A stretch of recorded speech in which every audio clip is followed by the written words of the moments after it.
Okay. Today in 1.3, we're going to talk about multiplying whole numbers. Now, let me reiterate. When we finish 1.3 today, on WebAssign, I have already opened 1.3A. No, I was right. 1.1, 1.2, and 1.3 homework. It's all open. So who didn't get to do it before now? Or did everybody do it? You did. So now you get our, I opened it yesterday. It's open till Friday night at 11:59. Your test is also open to 11:59 Friday. So instead of us being here Friday or any videos or anything, your test is open. The password is Go Well. It's on Blackboard, capital G, lowercase o, capital WELL. But everything is on Blackboard under the announcements as far as that. So the test is only on the first 3 sections.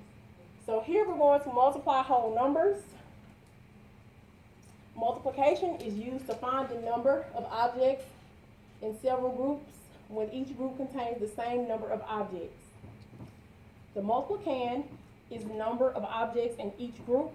The multiplier is the number of groups, and the product is the total number of objects. Frequently, we will discuss the factors of a product, and a factor is one of the numbers that are multiplied to obtain a product. So here, I want to look at the bottom of the screen before we look at the top. They show the different phrases that are indicated to basically tell us that we use the operation of multiplication. We have times, the product of, multiplied by, and twice. So when we're using times, it's like 8 times 4. The product of 9 and 5. 7 multiplied by 3. And twice 6 is 2 times 6. Or twice anything is 2 times that number. So these are phrases or terminology that you'll need to know that pinpoints multiplication. At the top, they show us that the times sign, which is an X. So these are some common signs that we know mean multiplication. The X, the dot in between the number, or anytime you possibly see something next to each other with parentheses of that sort, it still means multiplication. What about the number in parentheses? You said the number in parentheses? Yeah, that's what I'm saying. Just if you put it in there or by itself. As long as it's next to something, it does mean that. So you're not incorrect. So here below is kind of what he's speaking of. This one right here. Yes, it's still the same, but I just only did it side by side in case you ever see it. So these are 5 methods. You have 7 times 8 with the X, 7 times 8 with the dot, 7 parentheses 8, parentheses 7 times parentheses 8, and parentheses 7 times 8. Everybody's familiar with that, okay? Are y'all familiar with that? Okay, just making sure.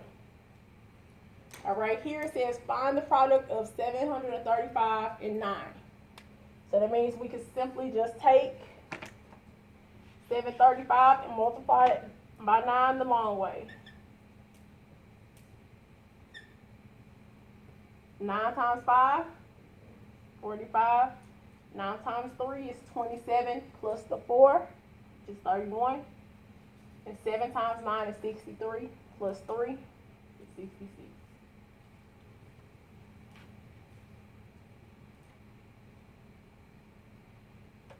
Any problems?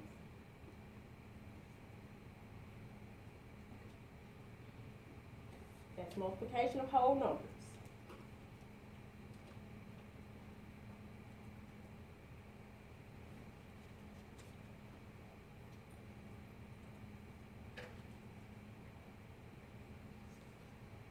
We don't need this one yet. We have one more in between. Okay. Now we're going to divide whole numbers. This is the fun part.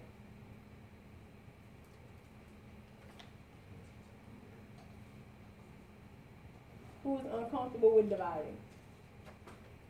Nobody's uncomfortable with it? Great. All right. Division is used to separate objects into equal groups. So below they're showing us how to apply the concept. It says 4 friends want to share equally in the cost of $24 birthday present for their friend Bianca. From the diagram below, each friend's share is going to cost $6. So if you notice here, they have $24 out equally, and they basically separated it by the 4. And so here they show us, if we're kind of using the long division here, the solution of the division problem is by written below. So 24 divided by 4, I'll do it on the board to add to it. Even though 24 is directly divisible by 4, can 4 go into 2 equally? No. So when we're using the brackets or our little house, we pay attention, can it go into the first number equally? And then since it can't, we ask ourselves, can 4 go into 24 equally? And it can. So 24 divided by 4 is 6. So here they tell us what everything is. Our 4 is that what we're trying to divide into a number is called the divisor. The actual number that you're dividing into is the dividend, and the answer is the quotient. So when you see numbers like divisor, dividend, or quotient, those all are significations of division. Here's another couple of examples. It says, any whole number except 0 divided by itself is 1. But everybody knows that just like any number times 1 is what? Itself. So they have 8 divided by 8, which is 1. 14 divided by 14, which is 1. Or you may be used to seeing it somewhat like this. Then we know that the factors of each other are what?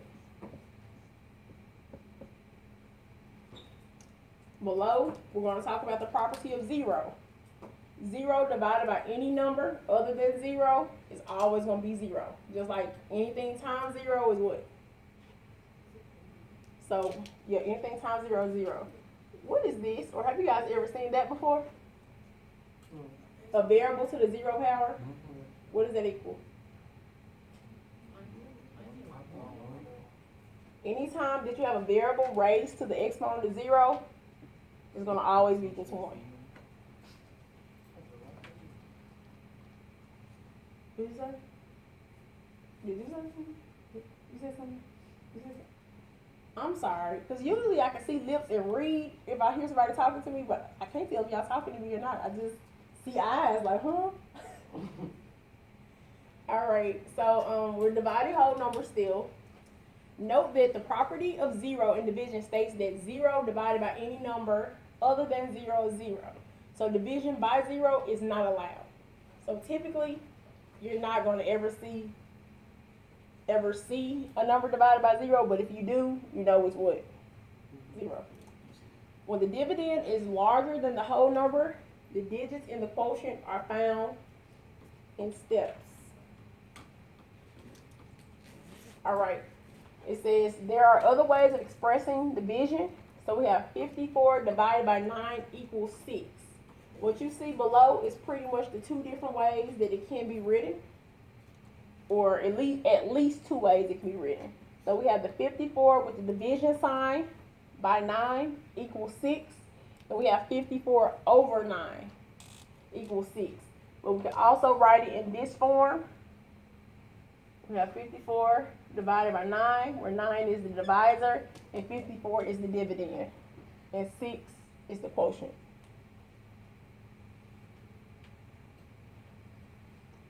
So here it says divide 2,808 by 8 and check the answer.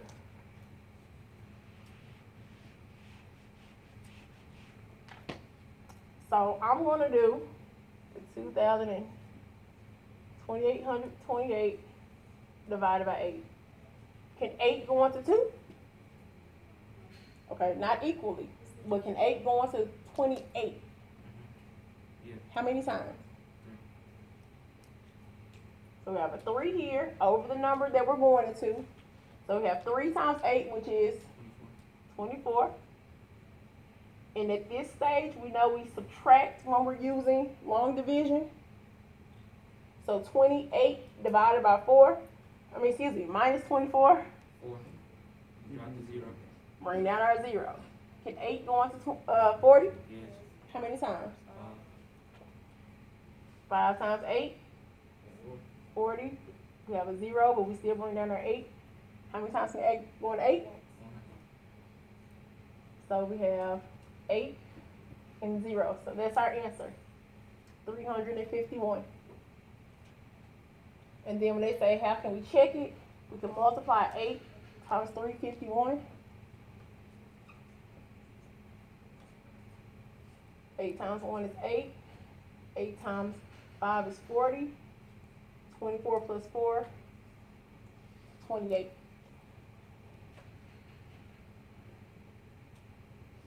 Sorry. Anybody have any problems with this? Okay, just making sure. All right, so when the divisor has more than one digit, estimate at each step by using the first digit of the divisor. If the product is too large, lower the guess by 1 and try again.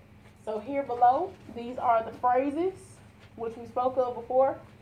With dividing, if it says the quotient of or divided by, those are two phrases known to be used in division, just as divisor or dividend. So just for an example, the quotient of 9 and 3 is 9 divided by 3. And divided by, 6 divided by 2 is 6 divided by 2. And those are just ways or phrases that division can be spoken. Any questions about division? This stuff's simple, right?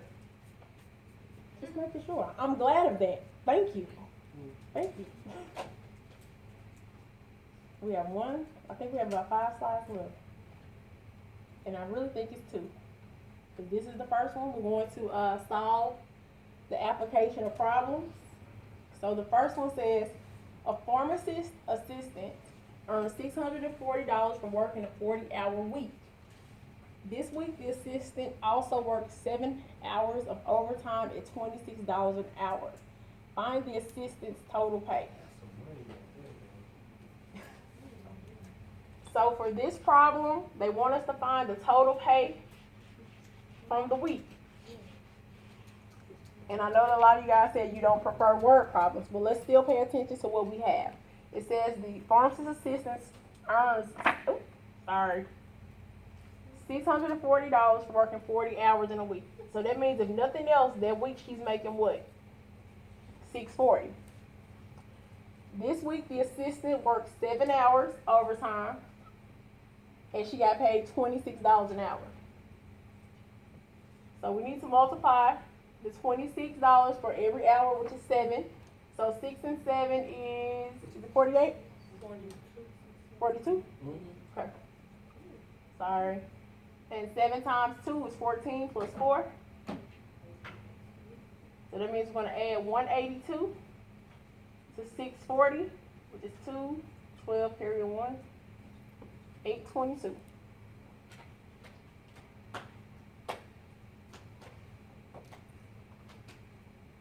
Everybody understood what we did? So all we're doing, like I told my other classes, when you're reading your word problem, just make sure nothing else, just assess what you see that's important for the question of what they're asking you to find. And the only thing of importance here was the amount of money she made weekly and how much we had to tabulate for her overtime to have her total pay.